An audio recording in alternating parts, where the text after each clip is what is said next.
Puji Tuhan, salam sejahtera buat seluruh sidang jemaat GPDI Philadelphia yang sangat dikasihi oleh Tuhan Yesus Kristus. Puji Tuhan, kita bisa bertemu kembali dalam kasih Kristus yang sungguh indah dan luar biasa.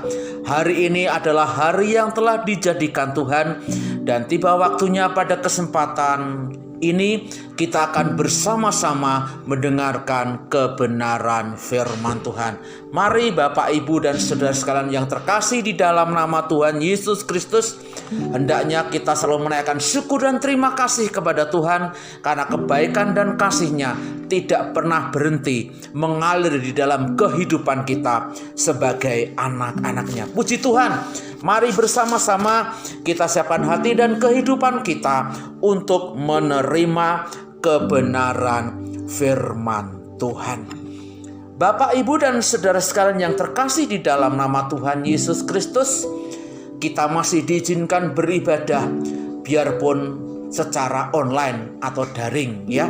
Tetapi tidak menjadi perkara yang besar bagi kehidupan kita. Karena dimanapun kita berada, ketika kita menyebut nama Tuhan, di situ Tuhan hadir buat kehidupan kita. Ya, kita tetap akan taat kepada aturan yang telah diberlakukan untuk bisa bersama-sama mencegah meluasnya pandemi COVID-19. Bapak, Ibu, dan saudara sekalian yang terkasih di dalam nama Tuhan Yesus Kristus, ya. Di masa pandemi ini, seperti saat ini, pandemi COVID-19, orang banyak mengatakan bahwa ini adalah masa yang sulit. Ya. Bahkan ada yang mengatakan ini masa yang sangat mengkhawatirkan. Ya. Masa yang sulit bagi usaha pekerjaan mereka. Masa-masa yang mengkhawatirkan tentang bagaimana kehidupan mereka di hari esok. Ya. Bahkan ada beberapa orang yang mengatakan, wah, pandemi COVID ini membuat kita menjadi orang yang hidup penuh dengan tekanan. Ada berbagai macam hal yang terungkap dari orang-orang ketika mereka menjalani kehidupan ini di masa pandemi COVID-19. Tetapi yang menjadi pertanyaan besar bagi kehidupan kita sebagai anak-anak Tuhan, ya, di masa pandemi seperti saat ini, ya, apakah kita masih bisa memberikan yang terbaik untuk Tuhan Yesus sebagai juru selamat kita? Ya.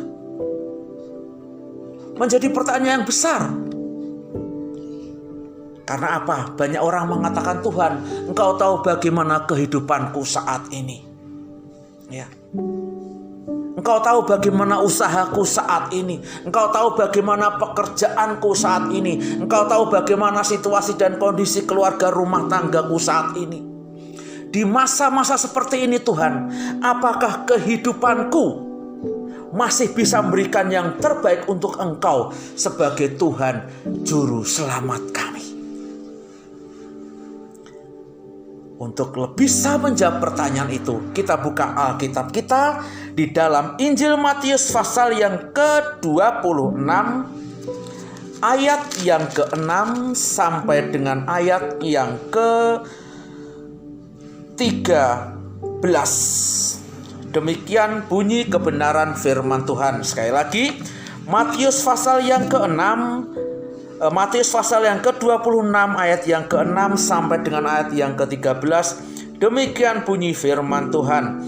Ketika Yesus berada di Betania, di rumah Simon si Kusta, datanglah seorang perempuan kepadanya, membawa sebuah buli-buli pualam berisi minyak wangi yang mahal. Minyak itu dicurahkannya ke atas kepala Yesus yang sedang duduk makan. Melihat itu, murid-murid gusar dan berkata, untuk apa pemborosan ini? Sebab minyak itu dapat dijual dengan mahal dan uangnya dapat diberikan kepada orang-orang miskin. Tetapi Yesus mengetahui pikiran mereka lalu berkata, mengapa kamu menyusahkan perempuan ini? Sebab ia telah melakukan sesuatu perbuatan yang baik padaku. karena orang-orang miskin selalu ada padamu, tetapi aku tidak akan selalu bersama-sama kamu. Sebab dengan mencurahkan minyak itu ke tubuhku, ia membuat satu persiapan untuk penguburanku. Aku berkata kepadamu, sesungguhnya di mana saja Injil ini diberitakan di seluruh dunia, apa yang dilakukannya ini akan disebut juga untuk mengingat dia. Ya, Bapak, Ibu, dan saudara sekalian yang terkasih di dalam nama Tuhan Yesus Kristus, firman ini menceritakan bagaimana ketika Yesus sedang berada di sebuah kota yang bernama Betania. Ya, ketika dia berada di Betania, dia berada di rumah seorang penderita kusta yang bernama Simon. Ya, firman Tuhan jelas mengatakan demikian. Nah, apa yang bisa kita perhatikan dari ayat firman Tuhan ini? Dengan jelas bahwa firman Tuhan menceritakan bagaimana ketika Yesus berada di Betania, ketika dia berada di rumah Simon, keluarga Simon menerima Yesus dan murid-muridnya. Kemudian bukan hanya menerima saja, keluarga Simon juga menjamu Yesus dan beserta murid-muridnya. Layaknya sebuah keluarga menerima tamu, menerima dengan sukacita, kemudian mempersiapkan segala satunya, dan kemudian juga memberikan jamuan kepada tamu yang datang. Demikian juga keluarga Simon. Keluarga Simon menerima Yesus dengan sukacita, kemudian juga menjamu Yesus beserta dengan murid-muridnya. Ya, saya yakin dan percaya Simon dan seluruh keluarganya menerima Tuhan Yesus dan murid-muridnya penuh dengan sukacita. Dan Simon beserta dengan keluarganya menjamu Yesus dan murid-muridnya juga dengan sukacita yang besar. Kalau kita perhatikan di Injil yang lain di dalam Yohanes, bukan hanya Simon saja, di situ juga ditulis bagaimana Lazarus juga ada di situ. Lazarus yang sudah dibangkitkan Yesus dari kematiannya juga berada di rumah Simon. Sungguh luar biasa. Saya kira percaya itu pertemuan yang sungguh luar biasa, pertemuan yang penuh dengan sukacita, pertemuan yang menceritakan bagaimana kasih karunia Tuhan datang di dalam kehidupan keluarga Simon dan juga keluarga Lazarus. Ya. Nah, demikian juga kehidupan kita. Di awal tadi saya katakan, apakah di masa-masa seperti ini kita masih bisa memberikan yang terbaik untuk Yesus? Dari ayat ini bisa saya katakan, kita bisa dan kita bisa memberikan sesuatu yang terbaik untuk Tuhan Yesus. Kita bisa melakukan sesuatu yang terbaik untuk Tuhan kita. Seperti yang dilakukan oleh Simon dan keluarganya. Mereka menerima Yesus dan menjamu Yesus dengan luar biasa. Hati dan kehidupan kita bisa kita berikan kepada Tuhan. Menyediakan hati dan kehidupan kita supaya Yesus hadir di dalam kehidupan kita. Itu adalah hal yang terbaik yang bisa kita berikan untuk Tuhan kita, Sang Juru Selamat. Kita jangan larut dengan situasi dan kondisi dunia saat ini. Orang lain mungkin mereka sibuk dengan hal-hal duniawi di masa pandemi ini karena mereka penuh dengan ketakutan. Tetapi kita sebagai anak-anak Tuhan, mari kita belajar untuk selalu menyediakan dan memberikan hati dan kehidupan kita ini sepenuhnya untuk Tuhan Yesus Kristus. Melihat contoh yang dilakukan oleh keluarga Simon. Sediakan hati kita dari sekarang sampai selama-lamanya. Sediakan seluruh kehidupan kita ini. Berikan hati dan seluruh kehidupan kita ini untuk Tuhan. Karena itu hal yang terbaik yang diinginkan Tuhan di dalam kehidupan kita sebagai anak-anak Tuhan. Mungkin Bapak Ibu pernah berkata, aku punya usaha. Dulu profitku, keuntunganku sekian. Di masa pandemi ini sangat-sangat menurun drastis. Dulu sebelum masa pandemi COVID, hasil kebunku, hasil sawahku, hasil ladangku, hasil usahaku. Luar biasa. Di masa pandemi COVID ini turun sangat drastis. Tetapi itu tidak bisa menjadi penghalang bagi kehidupan kita sebagai anak-anaknya.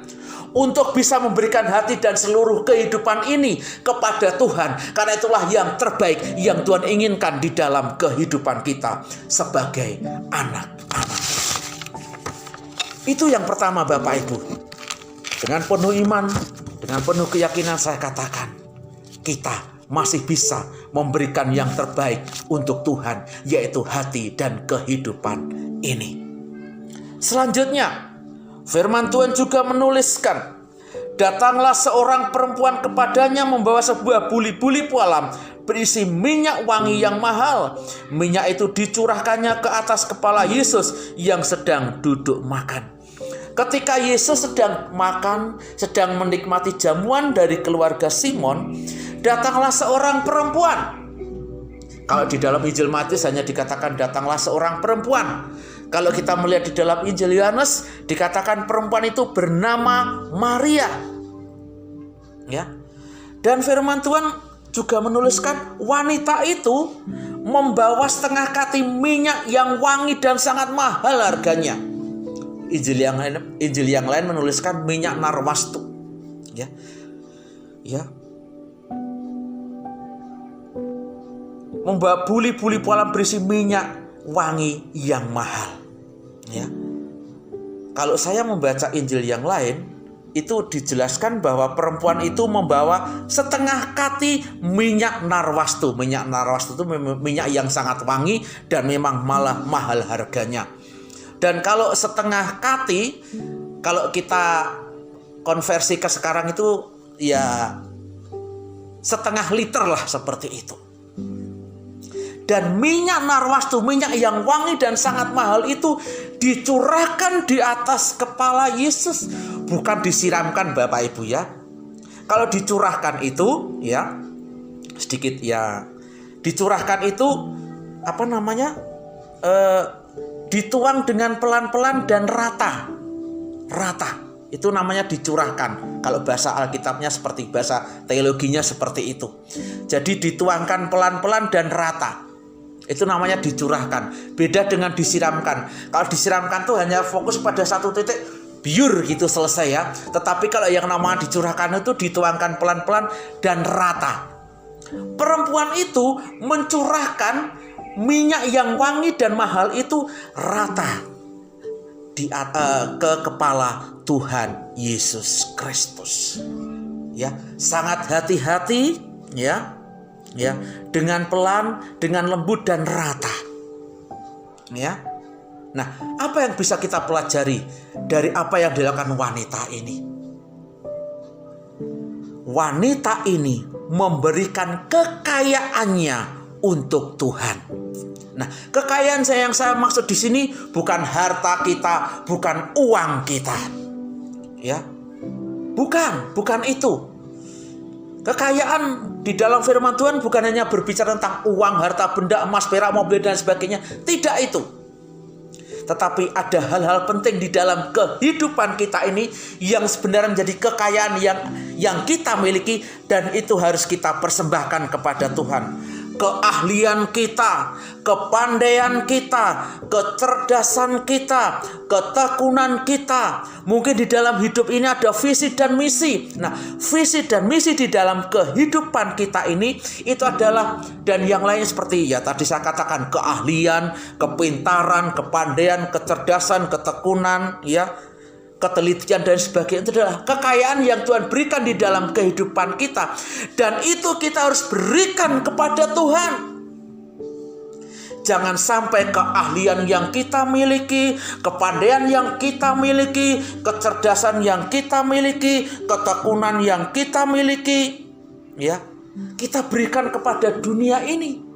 Karena apa? Ya, keahlian kita, kepandaian kita, kecerdasan kita, keuletan kita, ketekunan kita, keterampilan kita.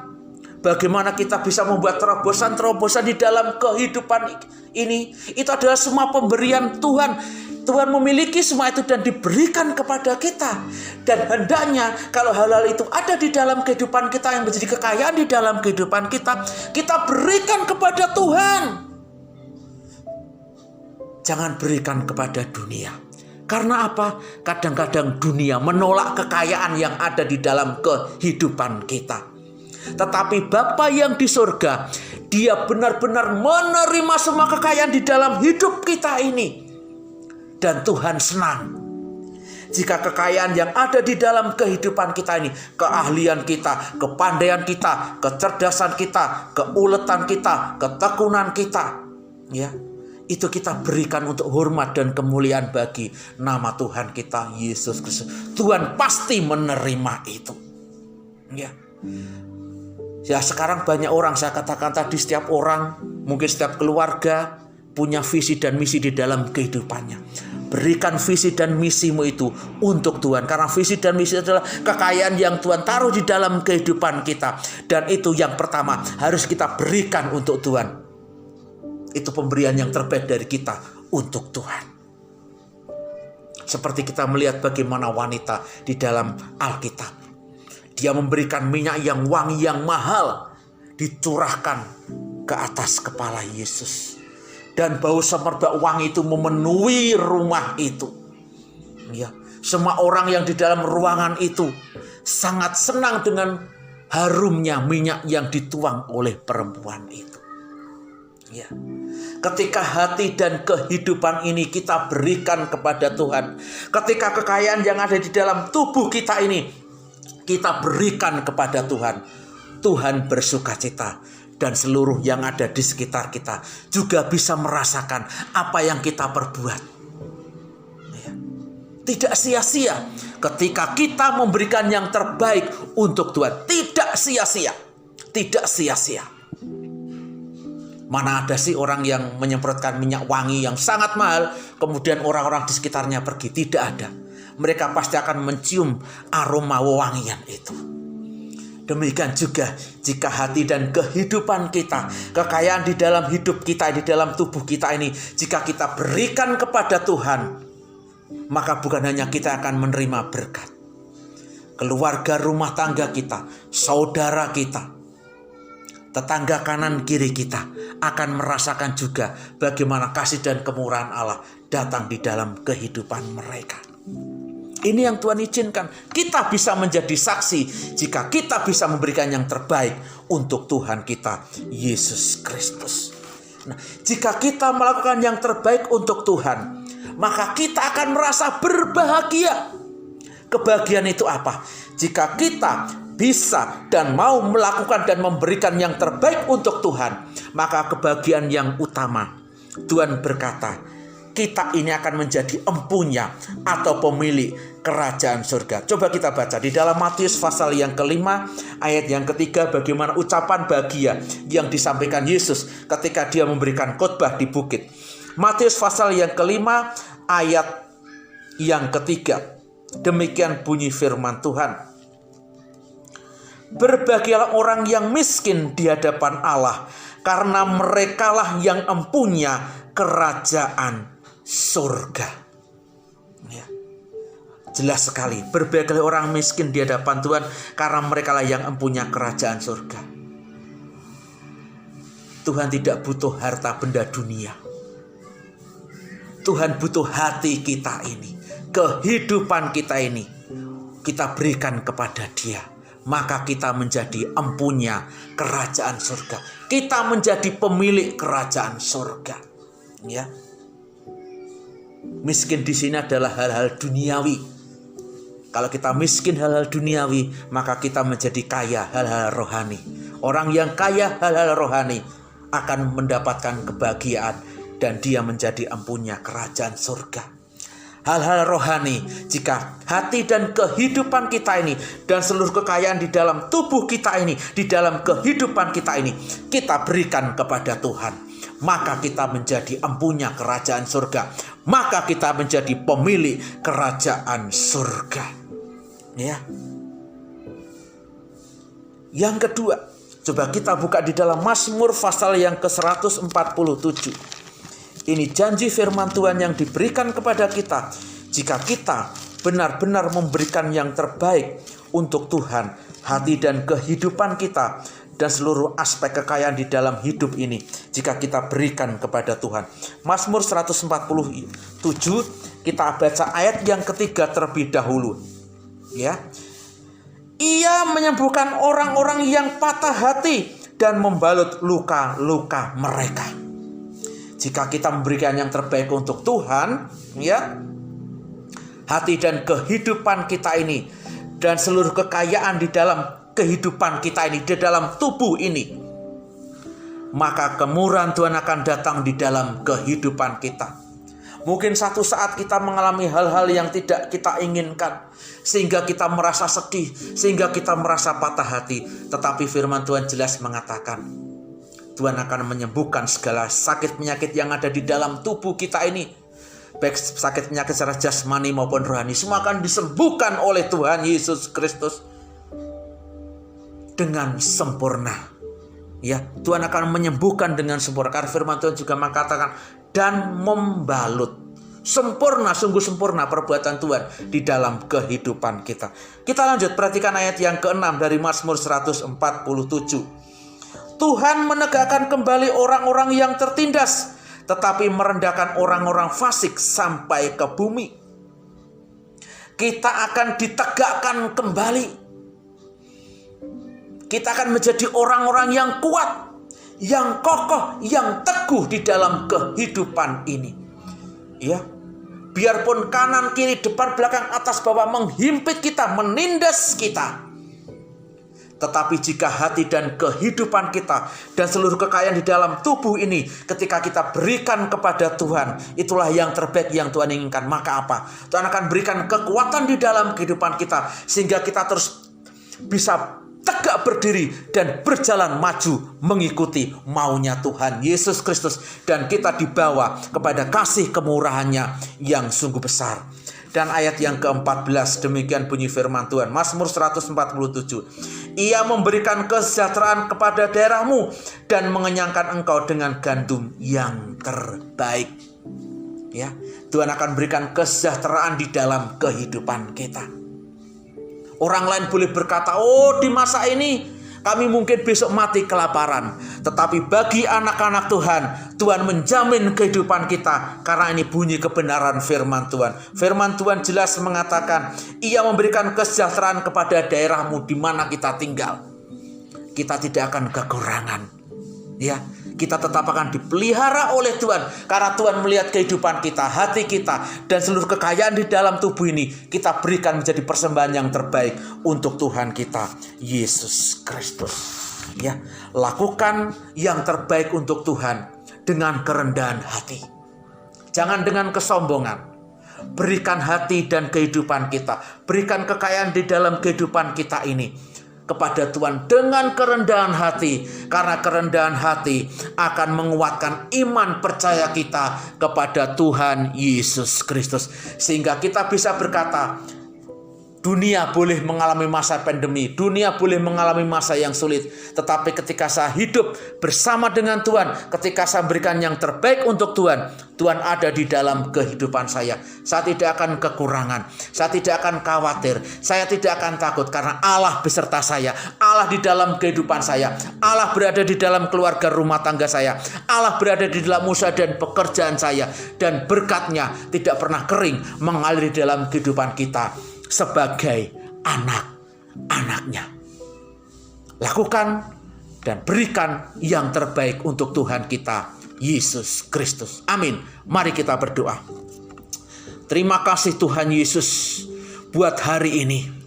Terima kasih buat firman yang datang di dalam kehidupan kami. Meteraikan firman-Mu di dalam kehidupan kami. Kami siap Tuhan untuk memberikan yang terbaik dan melakukan yang terbaik untuk Engkau. Kami akan memberikan hati dan kehidupan kami hari demi hari. Dan seluruh apa yang Kau taruh dalam tubuh ini untuk kami berikan kepada Tuhan menjadi persembahan yang terbaik bagi kami untuk Engkau. Karena kami memiliki iman bahwa ketika kami memberikan yang terbaik untuk Engkau, maka Tuhan akan menjamin kehidupan kami. Tuhan akan memelihara kehidupan kami. Tuhan akan menyertai kehidupan kami. Tuhan akan memberkati keluarga rumah tangga kami. Tuhan akan memberkati anak-anak kami. Pekerjaan kami tetap diberkati oleh Tuhan Yesus Kristus. Usaha kami tetap diberkati oleh Tuhan Yesus Kristus. Pendidikan anak-anak kami tetap diberkati oleh Tuhan Yesus Kristus. Bahkan kekuatan dan kesehatan dari surga ada di dalam kehidupan kami. Penghiburan dari Tuhan Yesus datang di dalam kehidupan kami. Kekuatan dari Tuhan Yesus melimpah di dalam kehidupan kami. Sukacita dari Bapa yang surga tidak pernah berhenti mengalir di dalam kehidupan kami. Terima kasih Bapa, meteraikan firman-Mu di dalam kehidupan kami. Ajar dan didik kami untuk menjadi pelaku-pelaku firman-Mu. Terima kasih Bapa, memberkati semuanya sudah menyaksikan dan mendengar firman Tuhan pada kesempatan saat ini. Berkatilah mereka semua. Mungkin mereka sedang mengalami pergumulan yang begitu berat. Tuhan hadir, Tuhan berikan jawaban atas pergumulan mereka. Mungkin saat ini mereka sedang mengalami sakit penyakit. Tuhan jamah dan sembuhkan. Mungkin saat ini ada yang sedang mengalami duka cita. Tuhan hadir memberikan penghiburan dan kekuatan kepada mereka semua. Terima kasih Bapa, terima kasih Allahku atas firman-Mu yang datang di dalam kehidupan kami. Mengucap syukur buat firman-Mu. Hamba-Mu telah selesai berbicara, namun kami yakin percaya kuasa firman Tuhan tidak akan pernah berhenti. Selalu ada di dalam kehidupan kami, memberikan kekuatan dan sukacita bagi kehidupan kami sebagai anak-anak-Mu. Terima kasih Bapa. Berdoa buat bangsa dan negara kami. Kami serahkan bangsa dan negara kami ini dalam tangan-Mu. Tutup bungkus bangsa dan negara kami dengan kuasa darah-Mu. Bila saat ini ada oknum-oknum, ada orang-orang yang hendak berniat jahat mengacaukan keadaan dan situasi bangsa dan negara kami di masa pandemi ini Bapak, kami berdoa, ampuni mereka, sadarkan mereka Bapak. Terima kasih pemerintahan Indonesia kami serahkan dalam tangan-Mu. Memberkati semua pemerintahan dari pusat sampai daerah. Tuhan memberkati, menjaga dan melindungi Bapak Presiden, Wakil Presiden, para menteri, anggota kabinet. Semua Tuhan memberikan hikmat kepada mereka supaya dapat membawa bangsa ini menjadi lebih baik dari hari-hari sebelumnya. Kami yakin dan percaya berkat-Mu, kasih-Mu tetap untuk bangsa dan negara kami yang tercinta ini. Terima kasih Bapa. Terpujilah naubat selama-lamanya. Diberkati kami semua. Kami sudah berdoa dan mengucap syukur di dalam nama Tuhan kami Yesus Kristus. Haleluya, haleluya. Amin. Terima kasih, Tuhan Yesus memberkati kita semua.